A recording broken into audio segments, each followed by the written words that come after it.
NEET தேர்வு பத்தி நம்ம என்ன நினைக்கிறோம்னா, அரைகுறையா இது மத்திய அரசு கொண்டு வந்திருக்கு. ஸோ ஒரு ஸ்டேஜ்ல கல்வி திட்டத்துல மாற்றம் வந்திருக்கு அப்படின்னு நம்ம பொதுவா நினைக்கிறோம். இது எப்படி வந்துச்சுன்னா, இந்தியா சுதந்திரம் அடைஞ்சு 77 ஆண்டுகள் ஆகுது. இந்தியால பல மாநிலங்கள், ஸோ பல யூனியன் பிரதேசங்கள், அதாவது 28 மாநிலங்கள், 8 யூனியன் பிரதேசங்கள் இருக்கு. பலதரப்பட்ட மொழிகள் பேசுறாங்க. இது எல்லாம் சேர்ந்த ஒரு நாடு தான் இந்தியா. உள்ள பல பிரிவுகளா இருந்தாலும் ஒரே நாடு தான் இந்தியா. இந்தியால அரசியல் சட்டம் எழுதப்பட்டப்ப கல்வி மாநில அரசு கீழே தான் வகைப்படுத்தி இருந்தாங்க. சோ மாநில அரசுக்கு கீழே என்னென்ன வகைப்படுத்துறாங்களோ அது மாநில அரசு பாத்துக்கிறோம். மத்திய அரசுக்கு கீழே என்னென்ன வகைப்படுத்திருக்காங்களோ அதெல்லாம் மத்திய அரசு பாத்துக்கிறோம். இதுதான் பேசிக் விஷயம். இப்படிதான் போய்கிட்டு இருந்துச்சு. எந்த விதமான குழப்பம் இல்ல.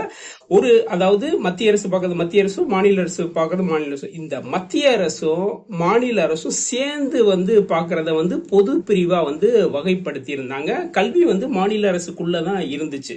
1976ஆம் ஆண்டு முன்னாள் பிரதமர் இந்திரா காந்தி அம்மையார் அவசர நிலை பிரகடனம் கொண்டு வர்றாங்க. 246ஆம் பிரிவு அட்டவணை 7 பயன்படுத்தி கல்விய மாநில அரசுல இருந்தத பொது பிரிவுக்கு மாத்துறாங்க. அப்ப பல மாநிலங்கள் எதிர்ப்பு தெரிவிச்சன.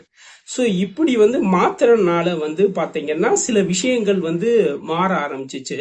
பல மாநிலங்கள் இதுக்கு குரல் எழுப்பினாலும் அப்ப அவசர கால நெருக்கடினால இது ஒரு பெருசா எடுக்கப்படல. யாரும் பெருசா அப்ப மாநிலங்கள் குரல் எழுப்புச்சு.